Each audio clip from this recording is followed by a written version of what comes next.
এই মুহূর্তে রবীন্দ্রনাথ কোলে তিনি পৌঁছে গিয়েছেন মানিকতলা বাজারের ছবি একটু দেখাচ্ছি আমাদের দর্শকদের জন্য। সেখানে ইবির হানা তো একদিকে রয়েছে, পাশাপাশি টাস্ক ফোর্সের সদস্য রবীন্দ্রনাথ কোলে তিনি পৌঁছে গিয়েছেন মানিকতলা বাজারে এবং সেখানকার পরিস্থিতি ঘুরে দেখছেন, কথা বলছেন ক্রেতা বা বিক্রেতাদের সঙ্গে। মফিজুল রয়েছেন, আমি আসবো প্রসেনজিৎ তোমার কাছে, তার আগে মফিজুলের কাছ থেকে একটু লাস্ট আপডেটটা জেনে নেব। মফিজুল,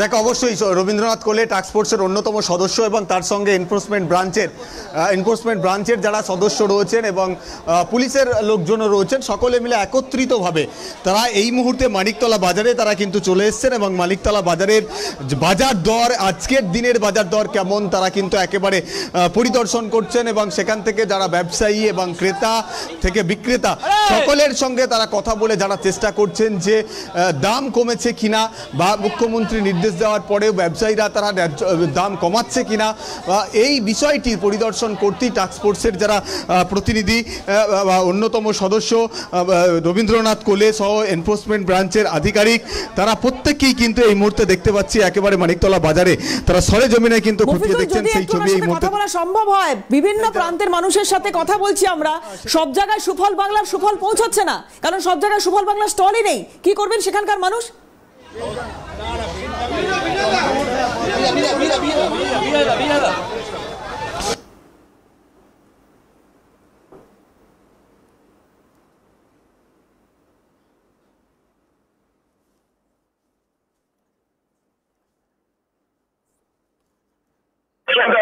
যারা আধিকারিক তারা আজকে যারা বাজার দর সেগুলো দেওয়ার চেষ্টা করবে।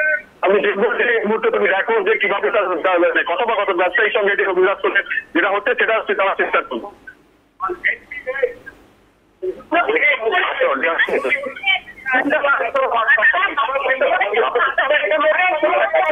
সম্ভবত মফিজুলের সঙ্গে যোগাযোগ করতে একটু সমস্যা হচ্ছে, কথা বলবো মফিজুলের সঙ্গে যদি কথা বলা সম্ভব হয়।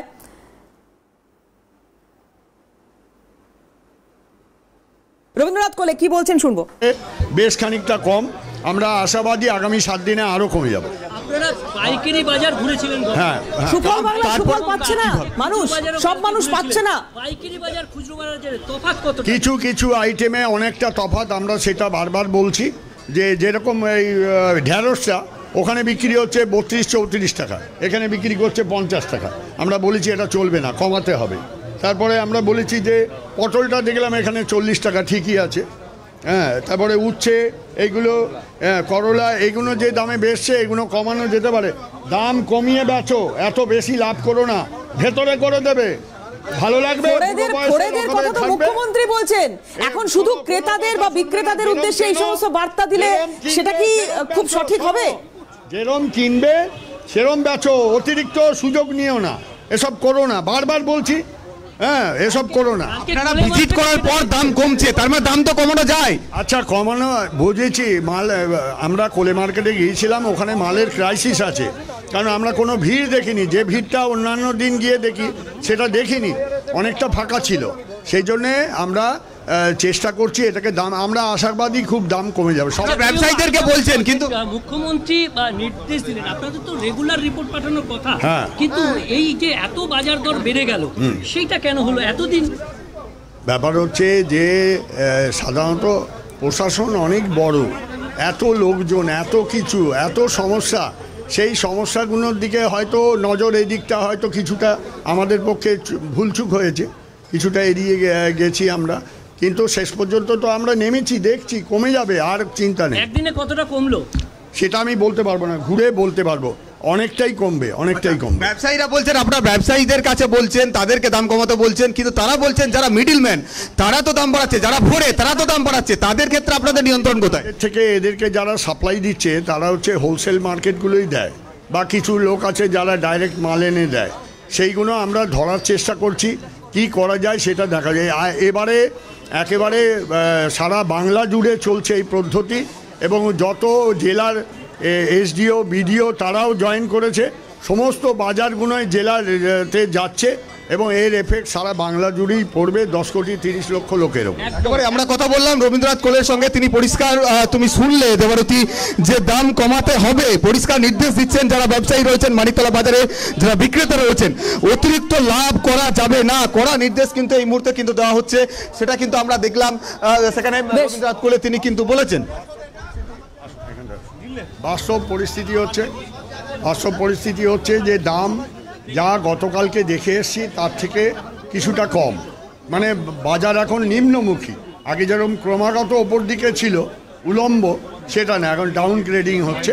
হ্যাঁ, আমরা আশাবাদী যে এটা যেরকম লাগাতার বেরোনো শুরু হয়েছে তাতে এই দাম আরও পড়বে এবং মানুষ যে কষ্ট পেয়েছেন সেটার জন্য আমরা ক্ষমাপ্রার্থী এবং এটা নর্মাল হয়ে যাবে আস্তে আস্তে, অনেকটাই স্বাভাবিক। তবে এবারে প্রোডাকশন কম হয়েছে।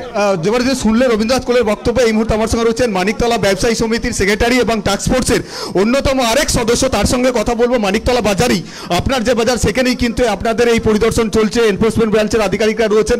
এত দাম কেন ছিল, বা আপনারা পরিদর্শন করার পর দামটা কমছে, তাহলে দাম তো এমনিতেও কমানো যেত, কোথাও কি কারা বাড়িয়ে রেখেছিল এটা? দেখুন, গরমকালে একটু দাম বাড়ে, ফসলটা অনেক নষ্ট হয়ে গেছে, বর্ষা নেমেছে, এবার বর্ষা নামার পর আস্তে আস্তে দাম কমবে। তারপর আমাদের পরশুদিন মিটিং হওয়ার পর মুখ্যমন্ত্রী নির্দেশ দিয়েছেন 10 দিনের মধ্যে দাম কমাতে হবে। আমাদের টাস্কফোর্সের সদস্য এনফোর্সমেন্ট ব্রাঞ্চ বেরিয়েছেন, বাজারে ঘুরছেন, কিছুটা দাম কমেছে। যে জ্যোতি আলু বিক্রি হতো 35, সেটা 33 হয়েছে। চন্দ্রমুখী যেটা 40 ছিল সেটা 38 হয়েছে। সবজির দাম অনেকটা কমেছে, যেটা ঢেঁড়স বিক্রি হচ্ছিল 80 টাকা। সেটা হচ্ছে মুখ্যমন্ত্রীর নির্দেশ আর আপনাদের ভিজিট, তারপরে দামটা কমছে। তাহলে কি ব্যবসায়ীরা দামটা অতিরিক্ত বাড়িয়ে রেখে বিক্রি করছিল? দেখুন, কিছু অসাধু ব্যবসায়ী তো আছেনই, তারা সুযোগ নেন, কিন্তু আমরা অনেকটা চেষ্টা করেছি দাম কমার চেষ্টা। আপনারা নজরদারি করলে এটা কমে, তাহলে এতদিন নজরদারির কি অভাব ছিল? আপনারা নজরদারি করেননি বলেই বেড়েছে? নজরদারি ঠিক মতো হয়নি বলে সেটা স্বীকার করতে হবে, নজরদারি হয়েছে বলে দামটা কমেছে কিছুটা। একেবারে দেখো পরিষ্কারভাবে ধন্যবাদ তোমাকে। বীরভূম থেকে আমাদের সঙ্গে ছিলেন অমরনাথ, অমরনাথকে ধন্যবাদ, এবং প্রসেনজিৎ আমাদের সঙ্গে ছিলেন, প্রসেনজিৎকেও ধন্যবাদ।